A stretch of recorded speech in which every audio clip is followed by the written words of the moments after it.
सदाशिवसमारम्भां शङ्कराचार्यमध्यमामस्मदाचार्यपर्यन्तां वन्दे गुरुपरम्परां श्रुतिस्मृतिपुराणानामादिं करुणादिं नमामि भगवत्पादं शङ्करं लोकशङ्करं शङ्करं शङ्कराचार्यं केशवं बादरायणं सूत्रभाष्यकृतौ वन्दे भगवन्तौ पुनः पुनः ईश्वरो गुरुरात्मेति मूर्तिभेदविभागिने व्योमवद्व्याप्तदेहाय दक्षिणामूर्तये नमः। श्रीचिद्घनगणेशाय नमो मह्यं सुखनित्यं सुप्रकाशं व्यापकं नामरूपयोः अधिष्ठानं बुद्धिबोध्यं बुद्धेर्दृक्यर्तुनिर्मलम् अपारं सर्ववेदान्तवेद्यं प्रत्यक्परं महः तदेवान्नमुत्तोन्निधिं निश्चितामतिः। श्रीधराय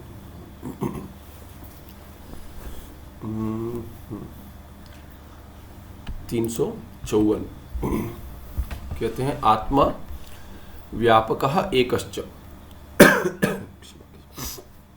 तो आत्मा एक है, पहले कहा था आत्मा व्यापक है, भी व्यापक आत्मा एक ही सिद्ध होगा, जो व्यापक है वो एक होगा, ये वास्तविक विचार करेंगे तो यही सिद्ध होगा। किंतु जैसे हमने देखा था कि तार्किक बहुत सारे व्यापक मानता है, तो एक सिद्ध नहीं होगा, उसके लिए आकाश व्यापक है, मन व्यापक है इत्यादि, आत्मा व्यापक है, तो आत्मा व्यापक है और कहना पड़ रहा है एकश्च, एक भी होगा वो। अतएव आत्मा एक एव, तो जो व्यापक कह दिए ना, क्योंकि ऊपर क्या कहा था कि आप साक्षी हो, तो जो संघात का साक्षी होता है, स्थूल सूक्ष्म संघात का जो साक्षी होता है, वो साक्षी एक से अधिक होने की अपेक्षा है ही नहीं, इसीलिए कह दिए अतएव आत्मा एक एव। तो साक्षी उपाधि को लेकर भिन्न बन जाएगा, जीव बन जाएगा, किंतु साक्षी एक ही होगा तो भी सिद्ध हो जाएगा, इसलिए कह दिए अतएव एक आत्मा एक एव। न नाना, अधिक नहीं है, नाना नहीं है। यदि आत्मा कर्ता भोक्ता च भवे तदा नाना भवेत्, तो आत्मा कर्ता भोक्ता नहीं है, कर्ता भोक्ता तो उपाधि के साथ जुड़कर तादात्म्य से सिद्ध हो जाएगा, पर उपाधि से जो कर्ता भोक्ता प्रतीत होता है वो वास्तविक कर्ता भोक्ता नहीं है। इसीलिए क्या है कि यदि वास्तविक कर्ता भोक्ता होता तो नाना होता, तो कर्ता भोक्ता है नहीं, साक्षी है, इसीलिए क्या है कि नाना नहीं होगा, एक ही होगा आत्मा, ये सिद्ध कर दिया। तथा ही एकः सुखी आस्ते अपरश्च दुखी। अभी क्या कहते हैं, आत्मा तो आनंद स्वरूप है, क्योंकि पहले कह दिए तुम सच्चिदानंद आत्मा हो। यदि आत्मा स्वरूप में, मेरा स्वरूप यदि आनंद है, तो सुखी दुखी ऐसे कैसे होगा? तो वहां पे कह दिए वो सुखी दुखी जो है वो तुम नहीं हो, वो तुम नहीं हो, इसीलिए क्या है कि तुम आनंद स्वरूप हो। तो अभी जो उपाधि में सुख दुख की प्रतीति हो रही है उपाधि को लेकर, तो कहते हैं उसमें उपाधि को लेकर एक सुखी हो जाएगा, तथा ही एक सुखी, एक कोई सुखी हो जाएगा देवदत्त, और अपरश्च दुखी, अपर दूसरा जो है वो दुखी हो जाएगा यज्ञदत्त।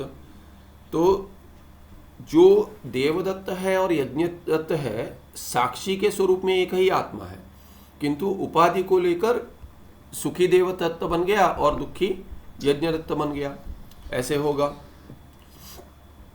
कर्तृत्व भोक्तृत्व आदि धर्म विशिष्ट एकः एव इति अंगीकारे एकस्य सुखे सर्वेषां सुखम एकस्य दुखे सर्वेषां च दुखम प्रसज्येत। अभी पूर्व पक्षी क्या कहेगा, यदि आत्मा एक होगा, है ना, आत्मा यदि एक होगा और आप, तो ये सुख दुख, एक सुखी है दूसरा दुखी है, ये व्यवस्था कैसे होगी?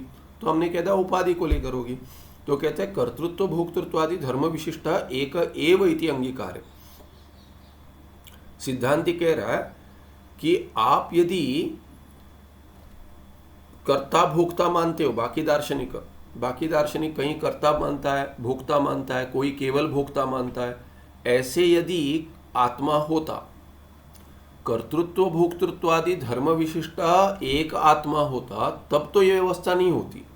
पर ये कर्तृत्व भोक्तृत्व विशिष्ट आत्मा है ही नहीं, कर्तृत्व भोक्तृत्व इत्यादि धर्म आत्मा में वास्तविक नहीं है। जो तार्किक सोचता है कि आत्मा में है, आत्मा के धर्म नहीं है वो।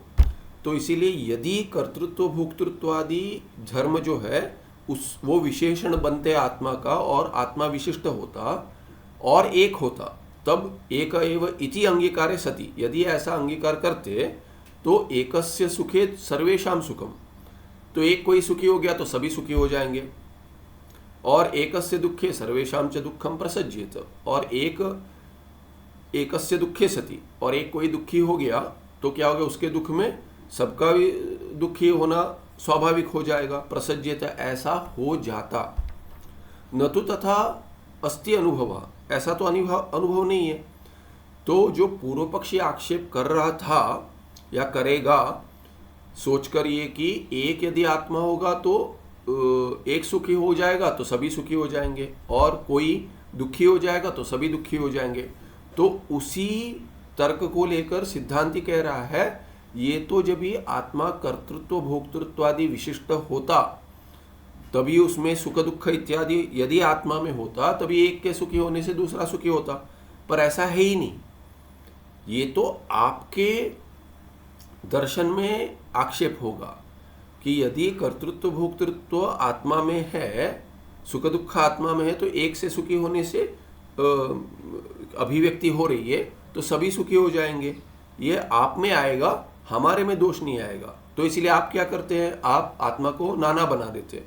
हमें तो हमारे लिए अपेक्षा ही नहीं है, क्योंकि कर्तृत्व भोक्तृत्व ये आत्मा का धर्म है ही नहीं, उपाधि का धर्म है। उपाधि के चलते आत्मा में प्रतीति होती है मात्र, तो आत्मा में प्रतीति होती है, जिसको प्रतीति होती है उपाधि को लेकर, जो जिस उपाधि के साथ जुड़ा है, आत्मा यदि उपाधि के साथ जुड़ा है सुखी वाला तो उसमें सुख की प्रतीति होती है, यदि दुख के उपाधि से जुड़ा हुआ है तो दुखी ऐसे प्रतीत होता है। ऐसे हमारी व्यवस्था एक आत्मा से भी घट जाएगी, आपकी नहीं होगी, क्योंकि कर्तृत्व भोक्तृत्व आदि आत्मा में है, इसीलिए आपको नाना आत्मा की अपेक्षा है। न तो तथास्ति अनुभव, ऐसा अनुभव तो नहीं है एक सुखी होगा तो सभी सुखी होंगे, एक दुखी होगा तो सभी दुखी होंगे, ये तो अनुभव में नहीं आता। तस्मात् भोक्ता नाना इति एव अंगीकार्यम, तो अभी पूर्व पक्षी क्या कहेगा, तब तो क्या है कि ऐसा अनुभव नहीं होने से भोक्ता नाना मान लीजिए, कर्ता नहीं मानते तो भी, जैसे सांख्य कहता है कि अनुभव में तो क्या कि सुख का अनुभव आता है, दुख का अनुभव आता है। यदि आत्मा एक होगा तो ये भोग कैसे हो जाएगा, सुख दुख का भोग तो भिन्न भिन्न हो रहा है। तो जिसके साथ जुड़ा, आपने कहा उपाधि के साथ जुड़ा, तो एक ही आत्मा है वो, यदि सुख वाले उपाधि सुख जिसको है उसको जुड़ गया तो सभी में सुख होना चाहिए वो, और दुख वाले से जुड़ गया तो सभी में दुख होना चाहिए। या तो आपको मानना पड़ेगा एक सुख वाले के साथ जुड़ गया और दूसरा दुख वाले के साथ जुड़ गया, तो इसीलिए आत्मा भोक्ता हो जाएगा, आत्मा में ही भोक्ता ऐसे अनुभव होता है, ऐसे पूर्व पक्षी कहेगा। तो तस्मात् भोक्ता नाना इति एव अंगीकार्यम, पर क्या है कि ये भोक्ता नाना मान लीजिए, सिद्धांति कहता है हाँ मान लीजिए, पर वो आत्मा नहीं है। आत्मा को नाना मानने की अपेक्षा नहीं है, कर्ता नाना मान लीजिए, भोक्ता नाना मान लीजिए, पर आत्मा तो शास्त्र में आता है एक ही है, आत्मा तो अभोक्ता आत्मा अभोक्ता है, शास्त्र में आता है आत्मा अभोक्ता है और एक है करके हम घटा देंगे तर्क से, पर अभोक्ता है तो शास्त्र में आता है, तो आत्मा तो अभोक्ता, अभी अभोक्ता जो है उसको नाना होने की अपेक्षा नहीं है। सुख दुख का जो भोक्ता है वो नाना है, पर वो आत्मा नहीं है, क्योंकि आत्मा अभोक्ता है। तो आत्मा न सुख का भोक्ता है न दुख का भोक्ता है, वो तो आनंद स्वरूप है। तो जिसको आप भोक्ता मानते हैं वो नाना कर दीजिए। तो सिद्धांति कहता है हम आत्मा को भोक्ता मानते ही नहीं, क्योंकि शास्त्र कहता है वो अभोक्ता है, इसीलिए जो नाना हो जाएगा वो आत्मा नहीं होगा, और जो आत्मा नहीं है जिसको सुख दुख का भोग हो रहा है वो नाना हो जाएगा। तो कहते हैं वो संघात है, संघात नाना है और आत्मा तो अभोक्ता होते हुए एक ही है, अतएव एक एव आत्मा। इसीलिए क्या है कि क्योंकि आत्मा अभोक्ता है इसीलिए आत्मा एक है। एक एव आत्मा सर्व शरीरेषु व्यापक, और एक ही आत्मा सभी शरीर में व्यापक है, जिनको सत्ता और भान का प्रदान कर देता है। इट फैसिलिटेट्स, होने से ही, सत्ता मात्र से, उसके मात्र होने से सभी संघात को सत्ता और भान प्राप्त होता है। ये हो गया 354। अभी 55 में कहते हैं 355 सांख्य मत निरूपणम, ये भगवत्पादे, ये सांख्य मत निरूपणम। टिप्पण तो नहीं दिख रहा है यहाँ पे, ये कहाँ था टिप्पण, हाँ अनेन देहाद भिन्नस्त्वम इति उक्तम भवति। लगता है देखा नहीं था ये, तो यहाँ है टिप्पण देख लेते, देहात भिन्न करके लिखा है। तथा च उक्तम भगवत्पादे, भगवत्पाद शंकराचार्य क्या कहते हैं, नाहम देहा न इंद्रियाणि अंतरंग न अहंकार प्राणवर्ग न बुद्धि। तो ये आता है बहुत बार, हमने भिन्न भिन्न ग्रंथों में देखा है। तो अहम देह न, इंद्रियाणि न, अंतरंग अंतःकरण न, अहंकार न, प्राणवर्ग प्राण का वर्ग समूह न, बुद्धि न, दारापत्य क्षेत्र वित्तादि दूर। तो दूर हो, किससे दूर हो, दारा माने जो शरीर की सीमा तक यदि मैं नहीं हूँ, तो शरीर के बाहर जो है दारा माने पत्नी, पत्नी इत्यादि, पत्नी दारा अपत्य, अपत्य पुत्र, पुत्र पुत्री इत्यादि, क्षेत्र वित्त इत्यादि सभी के आदि से तो दूर ही हूँ मैं, क्योंकि शरीर की सीमा जोड़ दी। शरीर के बाहर जो है बाह्य, बाह्य में जो होता है कि पुत्रे पुष्टे अहम पुष्टः, पुत्रे नष्टे अहम नष्टा, ऐसे प्रतीति होती है कि यदि पुत्र पुष्ट हो गया माने यदि उसकी वृद्धि होगी तो मुझे लगता है मेरी वृद्धि होगी, ये जो है। और पुत्र नष्ट हो गया तो मैं ही नष्ट हो गया, ऐसे होता है माता पिता को। तो वैसे ही ये जो प्रतीति है वो तो संभव ही नहीं हो, तो दूर से ही निराकरण कर रहे हैं। क्योंकि क्या कहते हैं कि यदि मैं देह ही नहीं हूँ, तो देह से जो उत्पन्न हुआ है पुत्र इत्यादि, या देह से बाहर जो पति पत्नी इत्यादि है, बाहर जो भी है, उनके साथ क्या मेरा संबंध है, किंतु मैं नहीं हूँ। इसीलिए दारा अपत्य क्षेत्र इत्यादि से तो दूर ही हूँ मैं। साक्षी नित्य, साक्षी जो है वो नित्य है, प्रत्यगात्मा और शिव अहम, मैं कौन हूँ, साक्षी ही जो नित्य है वैसा साक्षी मैं हूँ, प्रत्यगात्मा हूँ, और शिवोहम ऐसे क्षमा कीजिए अद्वैत पंचक में कहा है। और आगे कहते हैं क्या, हरिमीड स्तोत्र में कहा गया है, देहेन्द्रिय मनोबुद्धि प्रकृतिभ्यो विलक्षणम तद्वृत्ति साक्षिणम विद्या आत्मानम राजवत सदा।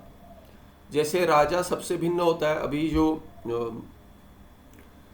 युद्ध लड़ने जाते हैं तो कहते हैं यार देखो इन्होंने, अभी जैसे ईरान और इसराइल का चल रहा है, तो कहेंगे अरे वो कौन लड़ रहा है, तो कहते हैं अरे वो यही लड़ रहे हैं, उनके जो प्राइम मिनिस्टर है उनका बात करते हैं, मैंने राजा की बात करेंगे, वो लड़ रहा है। वास्तविक जो लड़ रहा है उसको राजा में आक्षेप करते हैं। लड़ तो राजा सामने जाकर नहीं लड़ रहा है, हाँ कभी कभी राजा भी फिर अंत में जाकर सामने जाकर लड़ता है, कोई राजा पहले से ही लड़ता है, पर क्या कहते हैं जो भी कर रहे हैं उसका आक्षेप राजा में होता है।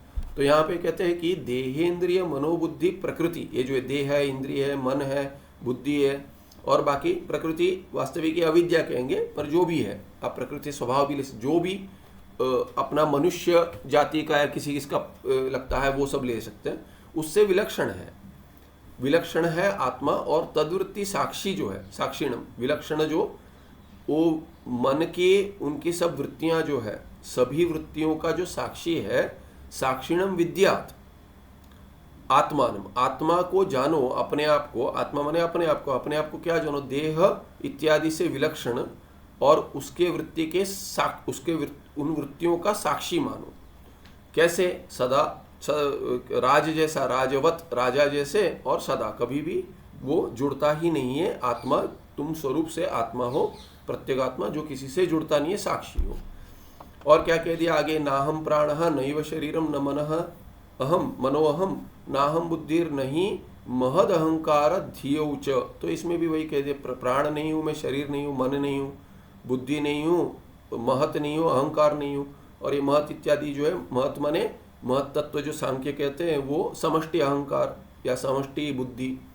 तो व्यष्टि बुद्धि नहीं हूँ और समष्टि बुद्धि भी नहीं हूँ, अहंकार और धी बुद्धि, ये धियौ च, महद अहंकार धियौ च, महान अहंकार और महान धी है वो भी नहीं हूँ, ऐसा ले सकते हैं, माने समष्टि। योत्र ज्ञांशः सो अस्मि अहम एव इति विदुः यम तम संसार ध्वांत विनाशम हरिमीडे। तो ये जो यह अत्र ज्ञांश माने ज्ञान स्वरूप में ज्ञान चैतन्य अंश है, स अस्मि अहम एव इति, और वो क्या है कि ये हरिम ईडे, अहम हरि, वैसे हरि की का मैं अर्चन करता हूँ, ऐसे विदु ऐसे जानो। और यम तम संसारम ध्वांत विनाशम, और क्या कहते हैं, ऐसे जो संसार विनाश का, संसार का विनाश जिसमें होता है, माने वो संसार से भिन्न जो है, वैसे हरि को ईडे ईट स्तुतौ, तो स्तुति करता हूं उनका, ऐसे हरि मीडे स्तोत्र में दिए हैं आगे। हाँ, भिन्न है, ठीक है। तो ये हो गया, टिप्पण रह गया था।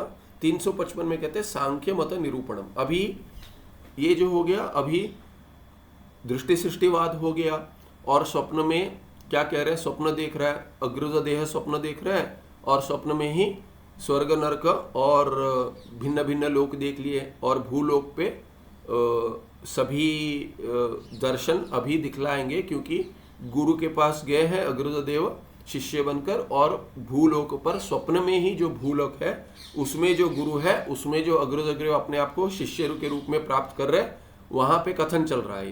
तो अभी कहते हैं सांख्य मत का निरूपण उसमें हो रहा है, और उसका खंडन होगा फिर कि वो क्या कहते हैं। तो सभी दर्शन जो है, सृष्टि दृष्टिवाद जो है वेदांत का, और बाकी सभी जो सृष्टि दृष्टि को ही लेकर अपना दर्शन घटाए, वो सब दर्शन क्या कहते हैं, ये सब स्वप्न में ही चल रहा है। तो कहते हैं सांख्य मत निरूपणम तन निराकरण च। सांख्य का क्या मत है और वो क्यों ठीक नहीं होगा, तो वो देखते हैं। सांख्या ही आत्मा अकर्ता अभोक्ता च इति अंगीकुर्वन्तः अपि आत्मनः नानात्वम् अभ्युपगच्छन्ति तच्च अत्यंत विरुद्धम। इसमें लिखा है आत्मा अकर्ता भोक्ता, पर सांख्य अभोक्ता नहीं मानते। यहाँ पे त्रुटि लग रही है, या ये ऐसे क्यों कहे ये समझ नहीं आ रहा, क्योंकि ये सांख्य तो आत्मा को अकर्ता मानता है पर अभोक्ता नहीं मानता, पुरुष को। तो ये ऐसे भी कहते होंगे कि ये जीव को लेकर अभोक्ता मानते हैं, ऐसा भी नहीं है, क्योंकि पुरुष जो है एक मुख्य पुरुष और बाकी पुरुष में ऐसा भेद नहीं करते। चैतन्य को लेकर कोई भेद नहीं है, तो भोक्ता ही मानते हैं आत्मा को। तो यहाँ जो किए है ना, कह दिए ये विरुद्ध लग रहा है। और दूसरा क्या है कि आगे चलकर भी ये अभोक्ता जो है ये नहीं कहेंगे, आगे जब भी अगले पन्ने पर जब भी कहेंगे तभी ये इसका निराकरण करेंगे, माने जो भोक्ता मानते हैं उसका निराकरण करेंगे। तो यहाँ पे सांख्य यदि अभोक्ता मानते आत्मा को तो उसका निराकरण नहीं करते, उसके निराकरण की अपेक्षा नहीं होती। तो यहाँ जो कहा है ये ठीक नहीं लग रहा है। ये सांख्या आत्मा को अकर्ता मानता है, ठीक है, प्रधान को कर्ता मानता है, प्रकृति को हम जो माया प्रकृति इत्यादि कहते हैं, वास्तविक वैसा नहीं है पर तुलना कर देते हैं। तो उनके साथ हमारे लिए क्या है कि माया या प्रकृति जो है, मूल प्रकृति, ये क्या है कि ईश्वर की परमात्मा की शक्ति है। तो चेतन पर आधार लेकर उसका वो परिणामी कारण बनती है प्रकृति, ऐसा हम कहते हैं। अविद्या प्रकृति, मूल प्रकृति, माया इत्यादि कहते हैं, तो ईश्वरीय शक्ति कहते हैं।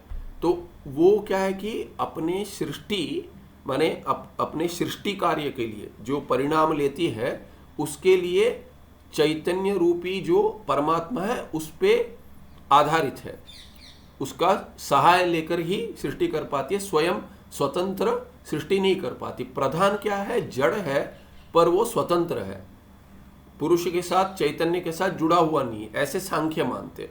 तो सांख्य का प्रधान जो है वो उसको मूल कारण मानते सृष्टि का। तो इसीलिए क्या है कि आत्मा तो अकर्ता है, परमात्मा पुरुष, और प्रधान जो है वो कर्ता है, कर्तृ है, और आत्मा क्या है, अभोक्ता है। प्रधान तो जड़ है, भोग नहीं कर सकते, ऐसे मानते वो।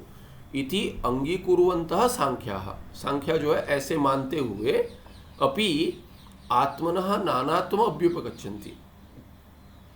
तो यदि अभोक्ता कह दिया, ऐसे भी ले लें तो कह देंगे, यदि कोई कह देगा नहीं नहीं सांख्य तो आत्मा को अभोक्ता मानता है, ऐसे मानते हुए भी उसको नाना तो मानता है ना, नाना मानता है। तो वास्तविक सिद्धांत में जाएंगे ना तो कहेंगे आत्मा न करता है न भोगता है चैतन्य। तो क्या कहेंगे, स्वरूप में क्या है, ऐसा घटा सकते हैं कि स्वरूप में क्या है कि ये भोक्तृत्व की भ्रांति होती है, ऐसा कह सकते हैं। पर वास्तविक को स्वरूप में ही भोक्ता मानते और कर्तृत्व की भ्रांति मानते, आत्मा में कर्तृत्व की भ्रांति मानती है। तो ये भी ले लेके अभी चलेंगे, यहाँ पे वास्तविक नहीं है, जैसे जिनको सांख्या का अधिक अभ्यास करना है वो देख सकते हैं। तो यहाँ पे कहते हैं आत्मा को तो नाना मानते, ये तो सत्य है, उनके दर्शन में आत्मा को नाना मानते, अकर्ता मानते हैं आत्मा को, वो भी ठीक है। अभोक्ता प्रश्न चिन्ह डालिए, क्योंकि आगे कहेंगे वहां स्पष्ट हो जाएगा। कहीं भी मैंने नहीं देखा है कि आत्मा को ये अभोक्ता मानते। तच्च अत्यंत विरुद्धम, ये नाना तो जो है आत्मा का वो तो अत्यंत विरुद्ध है, क्योंकि शास्त्र से विरुद्ध है। शास्त्र आत्मा का को एक ही कहता है। ठीक है, आगे तथा ही, अभी उसका विश्लेषण दे रहे, तथा ही सांख्या नाम सिद्धांतस्तु एवं। तो इसमें सांख्य के का जो सिद्धांत है उसका अभ्यास हो जाता है, सभी दर्शनों का अभ्यास हो जाता है, खंडन भी कर देंगे। तो कहते हैं सांख्य का उनका वास्तविक सिद्धांत क्या है, तो उसमें एक एक अंक लेकर दिए हैं। सत्व रजस तमो गुणानाम साम्य अवस्था प्रधानमिति कथ्यते। ते प्रधान और पुरुष करके दो मानते हैं। तो प्रधान जो है वो जड़ है और संसार का कारण मानते, पुरुष को चेतन मानते, अजड़ है चेतन है। तो उसका पुरुष का प्रधान से कोई संबंध नहीं है, पर प्रधान क्या है, पुरुष के चलते सृष्टि कर देती है, ऐसा कहते हैं। माने उसके लिए वो उदाहरण देते हैं, एक जैसे काव्य रूप में एक उदाहरण देते, एक आचार्य समझा रहे थे बहुत पहले शिवानंद आश्रम में, तो जो प्रोफेसर थे वो बतलाते उनका उदाहरण क्या है ना, एकदम काव्य रूप में से रोमांटिक उदाहरण देते हैं कि कहते हैं कि क्या है कि जैसे अपने प्रेमी को देखकर कोई नाचने लग जाता है, तो उसका दूसरे के साथ कोई यही नहीं है, संबंध नहीं है, एक ओर से प्रेम हो सकता है। तो कहते हैं जैसे प्रधान क्या है कि पुरुष के दर्शन मात्र से, माने पुरुष के सामीप्य से ही प्रधान अपनी सृष्टि की लीला शुरू कर देती, जैसे वो नाचना शुरू कर देते, ऐसा कहते। पर सिद्धांत उसका निराकरण करता है।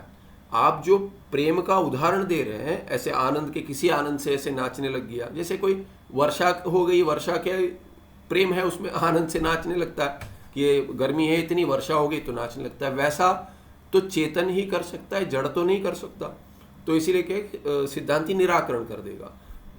तो उनका ये उदाहरण है।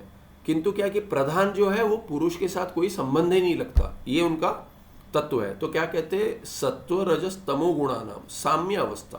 कहते हैं कि ये प्रधान का क्या स्वरूप है, हम भी यही कहते हैं कि माया का क्या स्वरूप है, त्रिगुणात्मिका माया। तो ये कहते हैं सत्व रजस और तमस, ये तीन गुण है, उनकी जो साम्य अवस्था है कि सत्व जितना है उतना ही रजस है, उतना ही तमस है, यदि हो जाएगा तो वो प्रलय अवस्था में होता है, उसको साम्य अवस्था कहते हैं। तभी क्या है कि उसको प्रधान कह देते हैं, वही प्रधान है।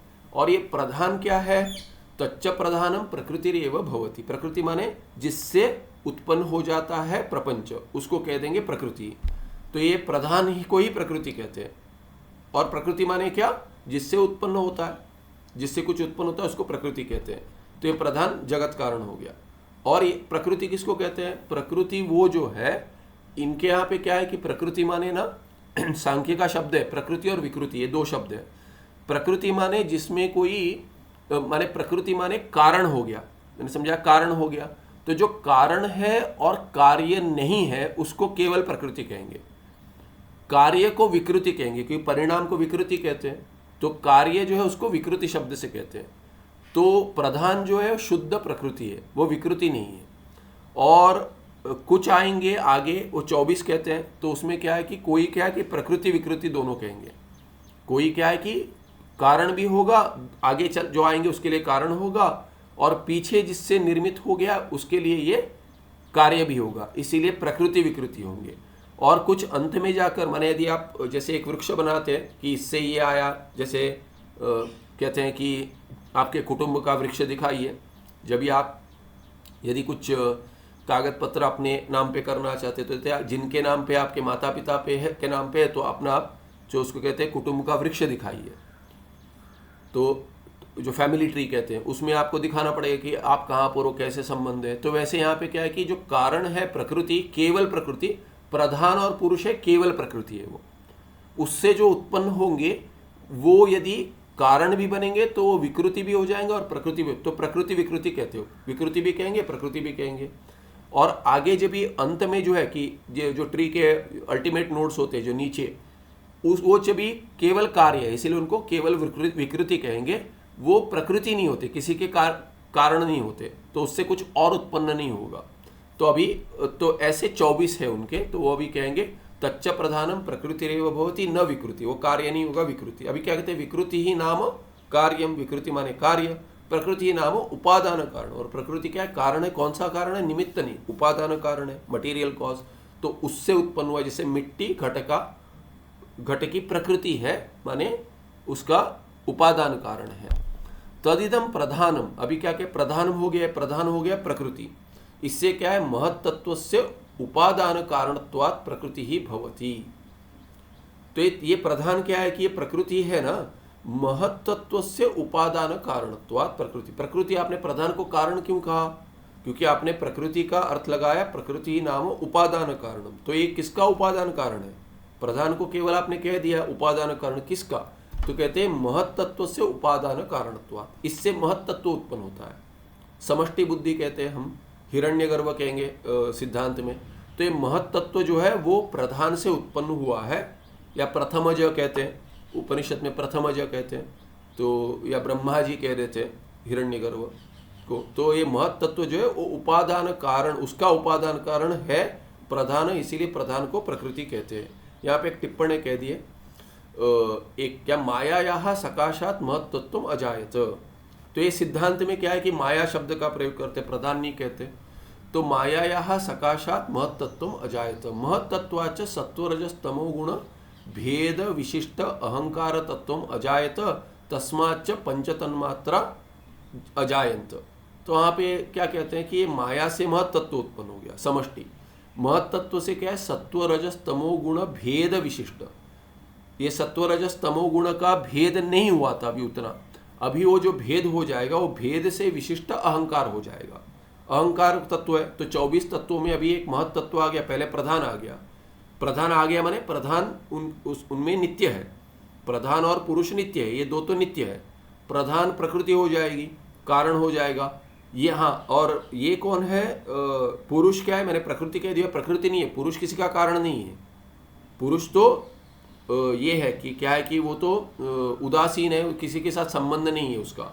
इसीलिए पुरुष को क्या है कि न प्रकृति है न विकृति है। तो 24 तत्वों में वो उसकी गणना नहीं करते, वो 25वां तत्व है। जो पुरुष जो है 25वां तत्व है, जो न प्रकृति है न विकृति है। प्रधान क्या है कि केवल प्रकृति है। अभी कह दिए महत जो है वो विकार है, इसीलिए महत विकृति है, और बाकियों के लिए कारण बनेगा, इसलिए महत भी प्रकृति विकृति हो जाएगा। तो पर ये क्या है कि सत्व रजस तमो गुण का जो भेद है उससे विशिष्ट जो अहंकार है, ये अहंकार उत्पन्न हुआ। अब ये अहंकार क्या है, अहंकार जो हम जानते हैं वही अहंकार। तो इन्होंने क्या है कि महत तत्व से, हिरण्यगर्भ से, समष्टि से अहंकार उत्पन्न हुआ करके कह दिया। ये अहंकार व्यष्टि में जोड़ सकते हैं, एक अहंकार उत्पन्न हुआ, ऐसे बहुत सारे होंगे। तो अभी ऐसे अहंकार तत्वम अजायत उत्पन्न हो गया, तस्माच्च पंचतन्मात्रा अजायंत। और उस महत से जो अहंकार उत्पन्न हुआ है, अहंकार से 5 तन्मात्रा उत्पन्न हुए। ये तन्मात्रा क्या है, सूक्ष्म है, तो सूक्ष्म जो महाभूत है उसी को पंचमात्र तन्मात्र कहते हैं। माने वास्तविक क्या है, सूक्ष्म जो है इसको क्या है कि शब्द स्पर्श रूप रस गंध कहेंगे, वो यही तन्मात्र है, पंच तन्मात्रा। हर एक सूक्ष्म हम जो महाभूत कहते हैं उसका गुण लेंगे, ऐसा भी कथन होता है। तो पंच तन्मात्र माने सूक्ष्म महाभूत। तो यहाँ पे क्या कह रहे हैं, वो महत्त्व से उपादान महत्त्व का उपादान कारण प्रकृति है प्रधान, इसीलिए प्रधान को प्रकृति कह देते हैं। प्रकृति भवति इदम च प्रधानम अनादित्वात् विकृति ही न भवति। और प्रधान का कौन कारण है, तो कहते प्रधान तो अनादि है, वो विकृति नहीं, माने केवल प्रकृति है। प्रकृति विकृति नहीं है, प्रकृति केवल है। अभी 2 से 8 कहते हैं, ये तत्व जो है 2 से 8 क्या हो गया, ये पहले वाले उन्होंने गणना कर दी प्रधान की, ये पहला तत्व हो गया। पुरुष को 25वां कह देंगे, उसका इसमें 24 में गणना नहीं है, 25वां तत्व है, उसको भिन्न कहेंगे अंत में। ये पहला हो गया प्रधान जो केवल प्रकृति है। अभी प्रधान से महत उत्पन्न हुआ, इसीलिए 2 से 8 क्या है, ये तत्व है। गणना जो की 2 से 8 जो तत्व है उनके, वो क्या है, महत तत्वम अहंकार। महत तत्व समष्टि है, अहंकार उससे उत्पन्न हुआ है, इसीलिए महत तत्व हो गया प्रकृति विकृति। विकृति हो गया महत जो क्या है, प्रधान की विकृति है, कार्य है। और महत क्या है कि अहंकार की प्रकृति है, माने कारण, उपादान कारण। इसीलिए महत तत्व और अहंकार जो है, और अहंकार से पंच तन्मात्र उत्पन्न हुए, इसीलिए दूसरा हो गया महत तत्व, तीसरा हो गया अहंकार, और 5 ये हो गए, जुड़ गए तो हो जाएंगे 8। 3 और ये जो 5 तन्मात्र है, ये 5 तन्मात्र जो है ये अहंकार से उत्पन्न हो गए, इसलिए अहंकार भी प्रकृति विकृति हो गई, और पंच तन्मात्रा क्या है, ये विकृति हो गई। तो ये महत तत्व, अहंकार, पंच तन्मात्रा सब ये मिलकर 7 हो गए, और पहले प्रधान गया 8, तो इसलिए 8 तक गणना होगी तत्वों की। ये पंचतन्मात्राश्च इति सप्त प्रकृति विकृतयः भवन्ति। तो कितने प्रकृति विकृति है? एक हो गया आपका प्रधान जो केवल प्रकृति है, और ये 7 जो है ये प्रकृति विकृति है। प्रकृति विकृतयः भवन्ति माने ये कारण भी है और कार्य भी है। ये क्या है कि प्रधान से लेकर कार्य बन गए। महत तत्व कार्य हो गया, उसका अहंकार कार्य हो गया, अहंकार का पंच तन्मात्रा कार्य हो गया, इसलिए सभी विकृति हो गई। और ये क्या है कि महत तत्व क्या है? अहंकार का कारण है, इसीलिए ये प्रकृति हो गया। अहंकार पंच तन्मात्रा का कारण है, इसलिए प्रकृति हो गया। पंच तन्मात्रा भी आगे आने वालों के लिए कारण बनता है, इसीलिए इसको प्रकृति कह दिए। प्रकृति भी है, विकृति भी है। तो ये 7 हो गए प्रकृति विकृतयः। अभी तक 8 हो गए। तत्र पूर्व पूर्वम उत्तर उत्तर से प्रकृति, उत्तर उत्तरम पूर्व पूर्व से विकृति। तो ये स्पष्ट है कि पहले जो आ रहा है वो प्रकृति हमारे उपादान कारण है महत, और उत्तर आ रहा है अहंकार पंच तन्मात्रा। वो क्रम से क्या है कि पहले जो आता है वो कारण है माने प्रकृति है, और आगे जो आता है वो कार्य है माने विकृति है। तो इसीलिए प्रकृति विकृति हो गया। इत्थम सप्तैतानि तत्वानि प्रकृति विकृतयः भवन्ति। तो 7 हो गए आपके प्रकृति विकृति, एक प्रकृति शुद्ध प्रकृति हो गया, 8 हो गए। 9 से 24। तो अभी 9 से 24 क्या है? पंचभूतानि। ये पंचभूत कहाँ से उत्पन्न होंगे? पंचमहाभूत। ये इससे उत्पन्न है पंचतन्मात्रा से, इसलिए पंचतन्मात्रा प्रकृति हो गई, उपादान कारण। अभी ये केवल कार्य जो है, केवल विकृति कितने हैं? तो कहते हैं 9 से 24 सब है, वो केवल विकृति है, केवल कार्य है। तो पंचम बहुभूतानि दशेन्द्रियाणि मनश्चैति, 5 महाभूत और 10 इंद्रियां, और मनश्चैति मन भी है। ऐसे मिलकर क्या हो गए? ये 5 और 10 इंद्रिय, कर्मेंद्रिय 5 और ज्ञानेन्द्रिय 5, तो 10 हो गए। और पंचमहाभूत जो कार्य है, तो ये 5 और 10 15 मनः 16, तो षोडश 16। मनश्चैति षोडश तत्वानि, 16 तत्व हो गए। 16 विकृतयः एव न प्रकृतेश। तो ये क्या है? ये तत्व क्या है? केवल कार्य है, विकृति है, प्रकृति नहीं है ये। तो क्या हो गया? आपके पास एक प्रधान आ गया, वो केवल प्रकृति है। उसके बाद 7 प्रकृति विकृति आ गए, जो कार्य भी है और कारण भी है। और आगे केवल कार्य है, केवल विकृति है, वो कितने हैं? वो 16 है। तो 1 8 और 7 मिलकर 8 हो गए, और 8 और 16 हो गए 24। तो यहाँ हो गए आपके 24 सांख्य के तत्व। इसमें क्या है कि प्राण की गिनती नहीं हुई है, तो प्राण इन्हीं किसी में जोड़ देते हो। कहते हैं कि प्राण के बिना ये कुछ नहीं होगा, इसीलिए प्राण पंच प्राण है, इसके अंतर्गत है कह देते हैं। प्राण की गणना भिन्न नहीं हुई है।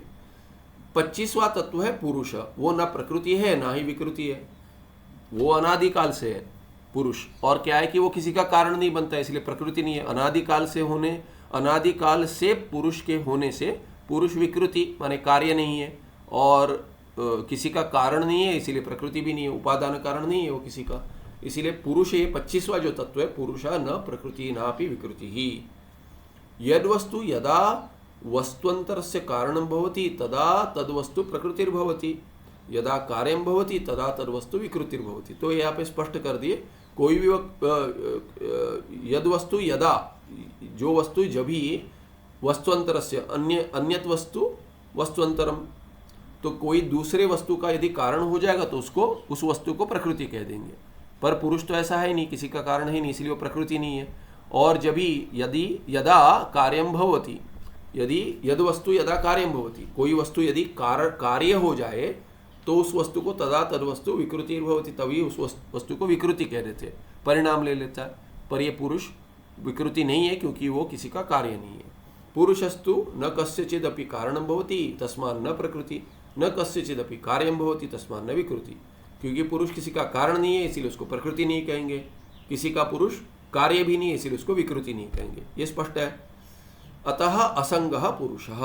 तो ये पुरुष क्या हो गया? न प्रकृति है न विकृति है, वो किसी का कारण नहीं है, किसी का कार्य भी नहीं है, किसी से जुड़ता ही नहीं है, संबंध नहीं होता, इसीलिए असंबद्ध पुरुष को क्या कहेंगे? अभी इस अंश में हम सांख्यों का मत मानते हैं, क्योंकि ये उपनिषद में जैसे कहा है वैसे मान रहे।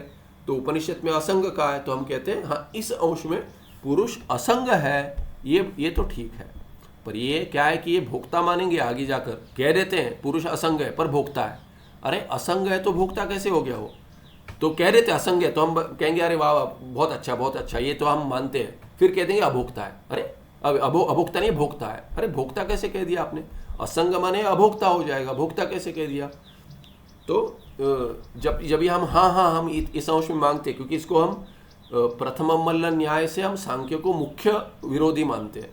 मुख्य पूर्व पक्ष सांख्य है, कौन से दार्शनिकों में? आस्तिक दार्शनिकों में, और नास्तिक दार्शनिकों में मुख्य पूर्व पक्ष बौद्ध है। तो यह कहते हैं इत्थम सांख्य मते पंचविंशति तत्वानि भवन्ति, तो 24 और एक पुरुष को लेकर 25 हो गए, इसलिए 25 तत्व है उनके। पंचविंशति माने 25, सांख्य मत में ऐसे असंग पुरुष को जोड़ देंगे 24 के साथ, तो ये पंचविंशति 25 तत्व हो गए सांख्य मत में। अभी तत्व कह रहे हैं, तत्व क्या है? 25 तत्व कैसे हो सकते हैं? आप तो कहते हैं तत्व माने एक ही होगा, तो बोलते नहीं, सांख्य में पारिभाषिक शब्द है। तत्व माने क्या? तत्वमिति पदार्थस्य नाम, जिसको पदार्थ कहते हो आप। जैसे तार्किक पदार्थ कहता है तो पदार्थ की गणना करता है कि शुरू ही करता है, तार्किक की 7 पदार्थ है ऐसे। तो जैसे पदार्थ कहते हैं, यही तत्व 24 तत्वों को लेकर सांख्य अपना दर्शन दिखलाते हैं। तो तत्वमिति पदार्थस्य नाम, पदार्थ को ही तत्व कह देते हैं। और सांख्य मते ईश्वरो न अंगीक्रियते, अभी सांख्य के मत में ईश्वर नहीं है। पूर्व मीमांसक भी ईश्वर नहीं मानते, वो कहते कर्म में ही फल देने की क्षमता है, तो हम ईश्वर को क्यों माने? इसलिए वो ईश्वर को नहीं मानते, वो देवता मानते हैं। कैसे देवता? अग्नि देवता, इंद्र देवता इत्यादि जो है उनको मानते हैं, किंतु वो कहते हैं कि कोई ईश्वर ऐसे कोई चेतन वस्तु हमको नहीं चाहिए। तो सिद्धांति कहता है इसको नहीं, ईश्वर करके कोई भिन्न नहीं चाहिए, कर्म में ही शक्ति है कहते हैं। तो कर्म में शक्ति है, ये कहने कर्म तो जड़ है, तो जड़ में शक्ति चेतन फल देने की कहाँ से आएगी? इसीलिए सिद्धांति कहते हैं कि वेदांति कहता है कि पूर्व मीमांसक को कि आपको ईश्वर मानना पड़ेगा जो कर्म फल दाता है, क्योंकि चेतन ही दे सकता है, कर्म स्वयं कुछ नहीं देगा, वो जड़ है, जड़ दूसरी जड़ को कुछ नहीं देता। तो सांख्य मते ईश्वर न अंगीक्रियते कह दिया। अभी इसमें क्या है कि मतभेद है, माने कोई कहते हैं कि पहले सांख्य में विभाग है एक, तो अभी केवल निरीश्वर सांख्यवाद कहते हैं हम, निरीश्वर है जिसको ईश्वर, जिनके दर्शन में ईश्वर को नहीं मानते उनको सांख्य कहते हैं। पर शेश्वर सांख्य भी होता था कि ईश्वर को मानने वाले भी सांख्य। कोई कहते हैं शेश्वर सांख्य योग है, तो जिस सांख्य का मत को लेकर ही जो ईश्वर को मानते हैं उसको शेश्वर सांख्य कहेंगे, और वो कहते हैं योग दर्शन है वो। तो ऐसे एक मत है कि कोई मानते हैं कि सांख्य में 2 विभाग है, कोई ईश्वर को मानते कोई नहीं मानते। तो यहाँ पे एक टिप्पण है, लंबा टिप्पण कर दिया इन्होंने, ठीक है चलिए देखते हैं। शेश्वर सांख्य निरीश्वर सांख्य भेदात सांख्य मतम द्विविधम, तो 2 भेद हो गए सांख्य मत में, एक ईश्वर को मानने वाले, एक निरीश्वरवाद, ईश्वर को नहीं मानने वाले। उसमें कहते हैं यहाँ पे जिसके रचिता इत्यादि दिखा रहे, कर्दम देव हूत्यो पुत्रः भगवद अवतार कपिल, तो कपिल मुनि है। इसमें कपिल में 2 मानते, 2 कपिल थे कहते हैं। तो कपिल शेश्वर सांख्य मतम अंगीकरोति, तो कपिल जो है ये कर्दम देव क्या हो गया, हाँ अच्छा, कर्दम देव हूत्यो पुत्रो भगवद अवतार कपिल। ये देख रहा था कुछ शब्द आया पीछे, क्या है कि ये कांच का ये है, कांच का द्वार है। तो क्या है कि कांच का द्वार है और बाहर क्या है ना, जब भी सूर्य का प्रकाश होता है तो वो बाहर से वो कांच इस दर्पण जैसे दिखता है, पूरा भीतर नहीं दिखता, पास आएंगे तो ही दिखेगा, दूर से क्या है कि दर्पण दिखता है। तो क्या है कि वो पक्षी जब भी आते हैं उनको कुछ ऐसे लगता है कि कुछ है वहाँ पे, क्योंकि वहाँ पे उन दर्पण में तो उनको पेड़ वेड़ भी दिखते हैं, तो कभी कभी आके बेचारे टकरा जाते हैं, तो आके वो कांच पे टकरा जाते हैं, तो उसका शब्द था पीछे। तो हाँ, तो यहाँ पे कहते हैं भगवद अवतार कपिल जो है ये किनका पुत्र है, उसमें भेद कर दिया, नाम कपिल है उनका, वो ईश्वर को मानते थे, ऐसे कह दिया। अन्यो अपि कपिलो अभूत, और दूसरे भी कपिल मुनि थे, वो कौन थे? तो वो क्या है, स निरीश्वर सांख्य मतम अंगीकृतवान, तो दोनों का नाम कपिल है और एक सांख्य, दोनों को सांख्य को मानते थे, एक सांख्य के रचिता थे। तो कहते कोई जो है वो क्या है कि एक कपिल थे वो ईश्वर को मानते थे, दूसरे कपिल नहीं मानते थे, तो इसमें कोई ऐसा मत भेद दिखा दिया इन्होंने। तस्य मते ईश्वर न अंगीक्रियते, ये जो दूसरे कपिल है उनके मत में ईश्वर का अंगीकार्य नहीं है, नहीं मानते थे, किंतु प्रधानेव जगत कारणम इति पुरुषस्य भोग मोक्ष कारणम इति च अंगीक्रियते। तो कहते हैं कि ये किंतु प्रधान ही जगत का कारण मानते थे, परिणामी कारण। और पुरुष क्या है? तो कहते हैं पुरुष जो है वो भोग मोक्ष कारण मानते थे, कि वो भोग का कारण है और मोक्ष कारण है, ऐसा मानते हैं। तो असंग होकर भी भोग का कारण मान लिए।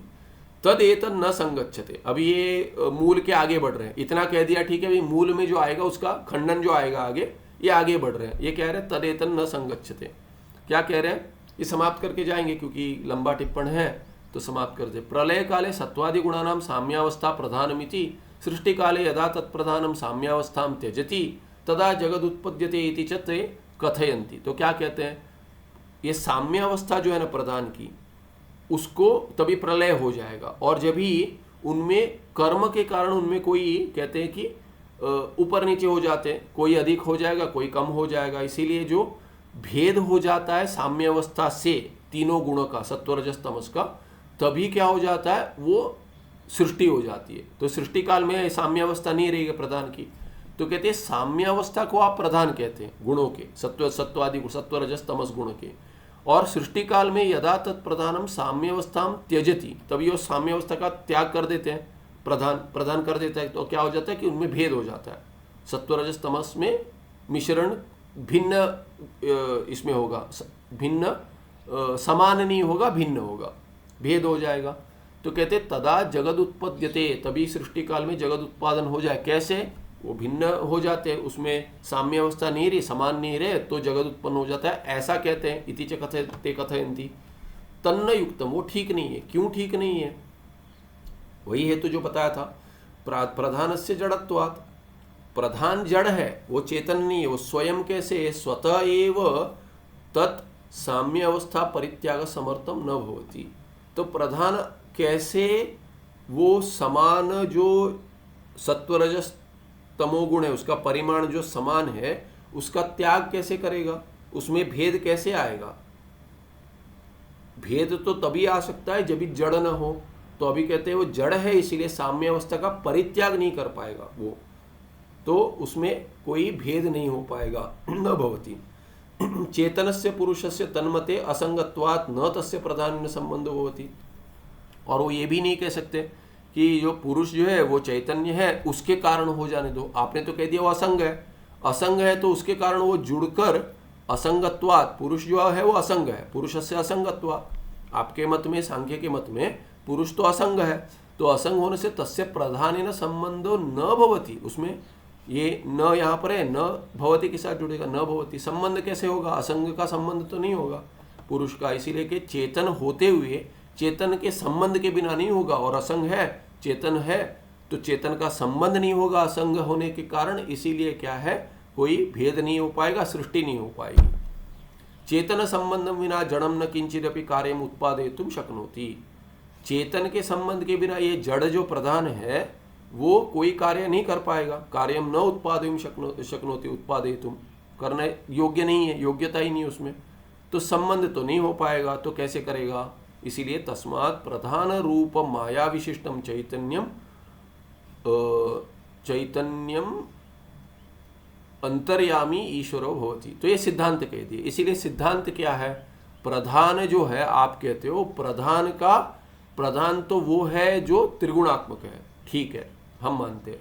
प्रधान वो है जिसका पुरुष के साथ, चेतन के साथ कोई संबंध नहीं है, ये हम नहीं मानते। इसीलिए क्या कह दिए? इसको हम अभी माया कहेंगे। जो प्रधान रूप है वही माया है, पर प्रधान रूप माया जो है उससे विशिष्ट जो चैतन्य है, पुरुष क्या है? विशेषण ले लेता है माया का, प्रधान का। तो प्रधान रूप माया विशिष्टम चैतन्य माने विशेषण बनकर संबंध हो गया। हम कहेंगे आध्यासिक संबंध है, वास्तविक संबंध नहीं है, पर कोई संबंध मानना पड़ेगा। चैतन्यम अंतर्यामी जो है वो ईश्वर भवति।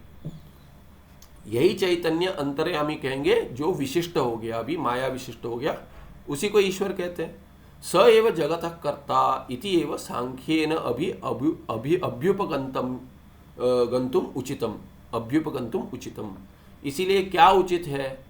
क्योंकि आपकी व्यवस्था नहीं हो पा रही है, तो ये मान लीजिए कि कोई तो संबंध मान लीजिए, वो आध्यासिक संबंध होने दीजिए, उसको मानकर ईश्वर को जगत कारण मान लीजिए, प्रधान को कारण मत मानिए। प्रधान जड़ है, वो किसी का कर्ता नहीं हो सकता जगत का।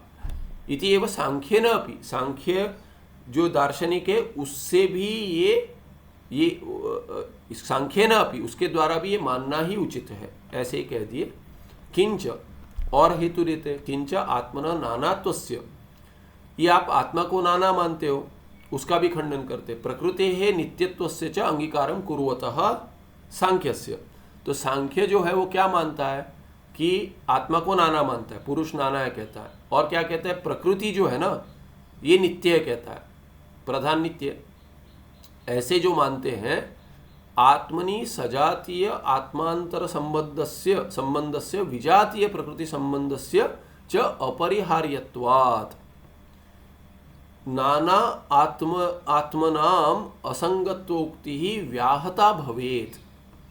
आपने क्या कह दिया, पुरुष को क्या कह दिया, वो असंग है, आत्मा नाना है कह दिया, प्रकृति नित्य है कह दिया। अभी कहते हैं आत्मनि सजातीय आत्मांतर संबंधस्य विजातीय प्रकृति संबंधस्य च अपरिहार्यत्वात्। अभी ये क्या है कि ऐसा आपने यदि माना है, नाना माना है आत्मा को और प्रकृति नित्य माना है, तो भी आत्मा में सजातीय, सजातीय क्या है, आत्मा ही है।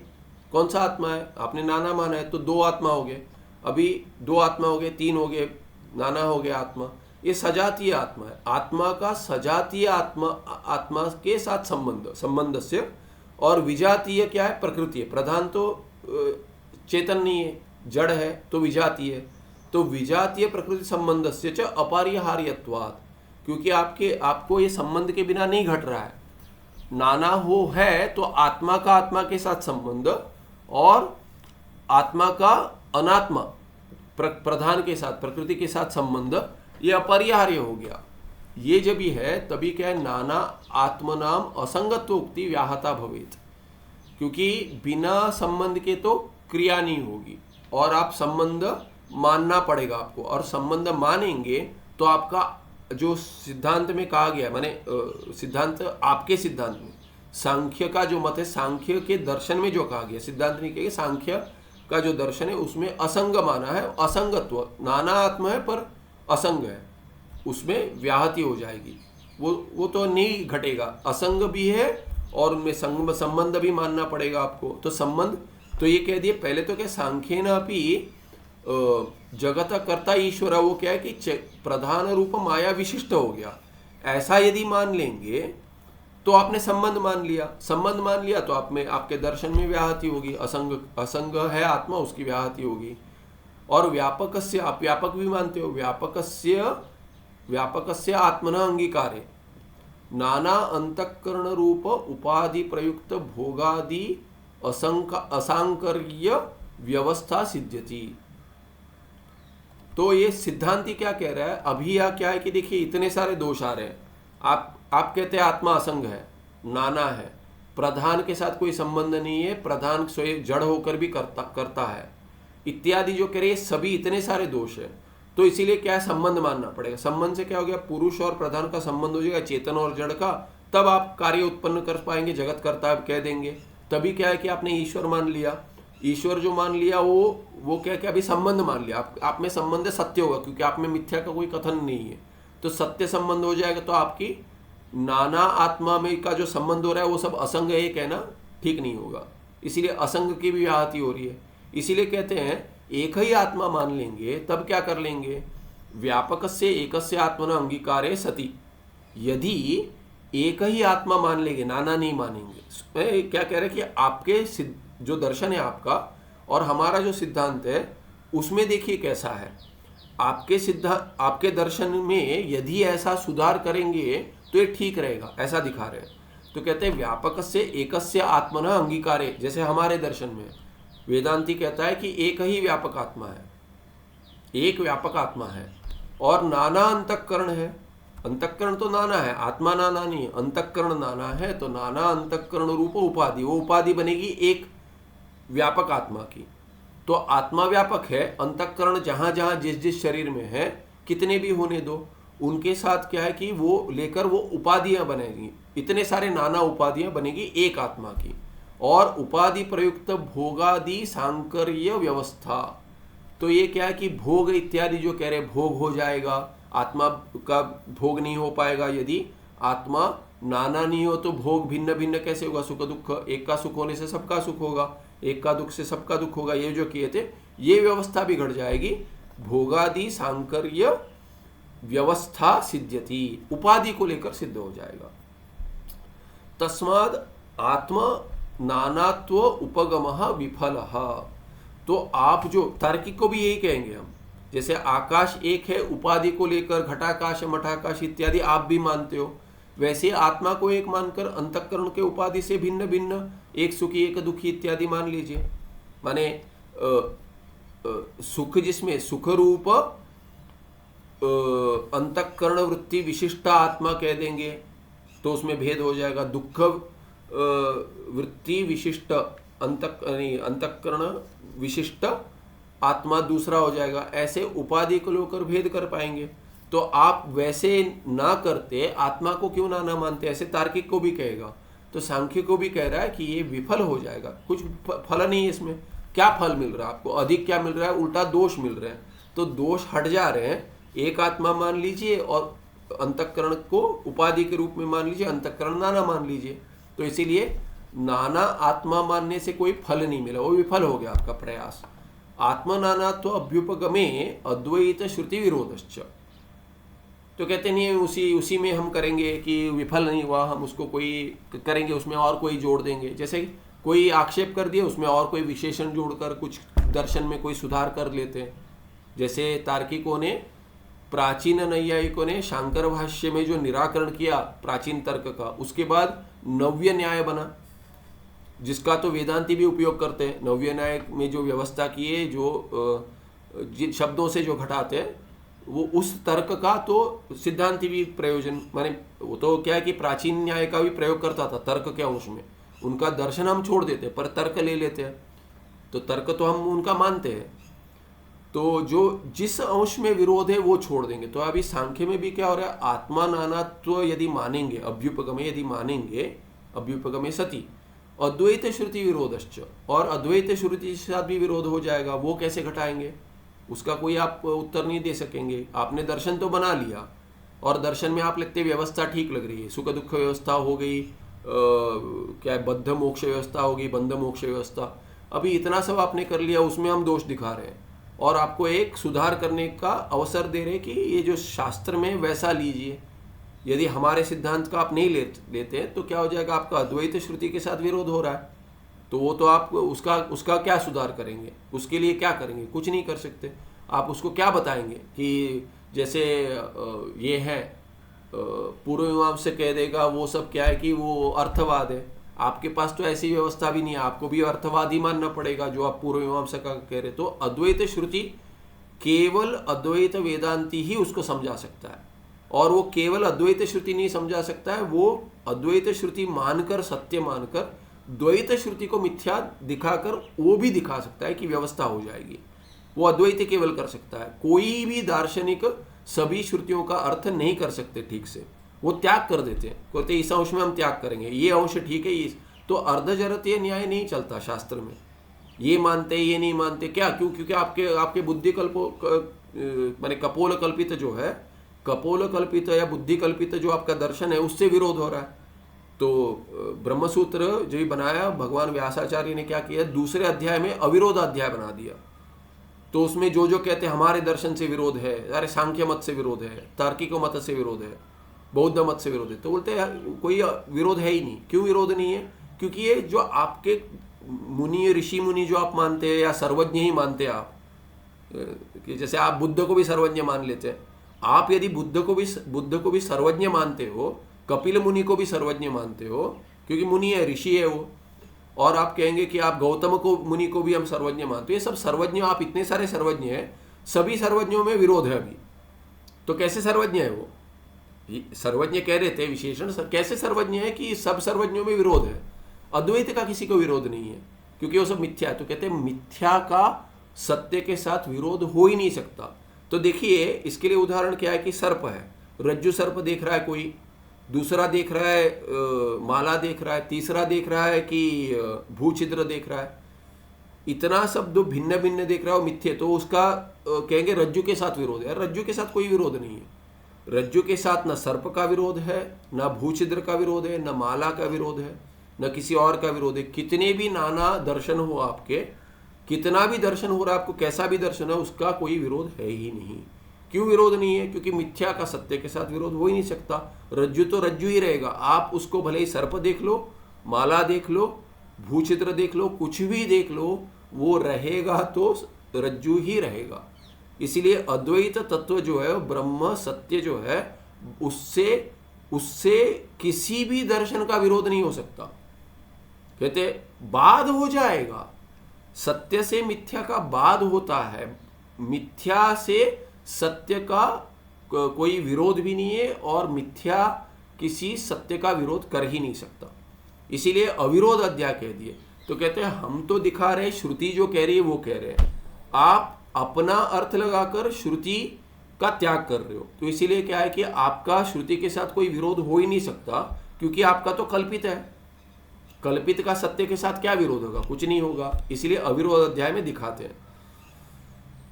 तो यहां क्या कह रहे हैं? आत्मा नानात्व अभ्युपक में अद्वैत श्रुति विरोधश्च हो जाएगा। आत्मभेद बाधक युक्तयश्च उत्तरत्र प्रदर्शयिष्यन्ते। तो कहते हैं आत्मभेद बाधक युक्ति जो है, आत्मा नाना है, इसीलिए क्या है कि आत्मा नाना है, और वास्तविक शास्त्र में कहा है कि आत्मा एक है। आपके दर्शन में, सभी दर्शन में आत्मा में भेद दिखा है। उसके आत्मा के भेद का बाधक युक्ति क्या है कि कैसे उसका बाद हो जाएगा, ये तो क्या आगे दिखाएंगे। यहाँ पे लुट लकार कह रहे प्रदर्शिष्यन्ते, माने प्रकर्षण ये दिखाएंगे, दृश्यन्ते, प्रकर्षण दर्शयिष्यन्ते, तो प्रदर्शयिष्यन्ते कह दिए कि आगे बहुत अच्छी ओर से दिखाएंगे।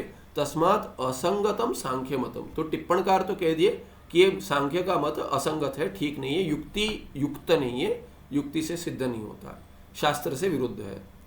तो ये हो गया टिप्पण। यहाँ पे सिद्धांत कहाँ तक आया था? हाँ, यहाँ पे तो ये पन्ना पलट देते हैं। तो यहाँ कहते हैं सांख्य मते ईश्वर न अंगीक्रियते, यहाँ देखे थे दूसरे इसमें। तीसरा क्या कहते हैं? स्वतंत्रा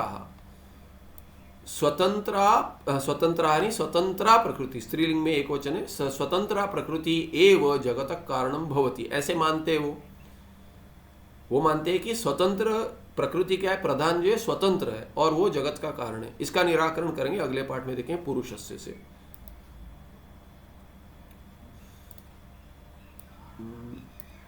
सुखम नित्यम स्वप्रकाशम व्यापकं नाम रूपे अधिष्ठानं बुद्धि बोध्यम बुद्धेर्दृक्यत्तु निर्मलम अपारम सर्ववेदांत वेद्यम प्रत्यक परम तदेवाहन्नमत्तोऽन्यदिति मे निश्चिता मतिः। नमस्ते, धन्यवाद। श्री गुरु।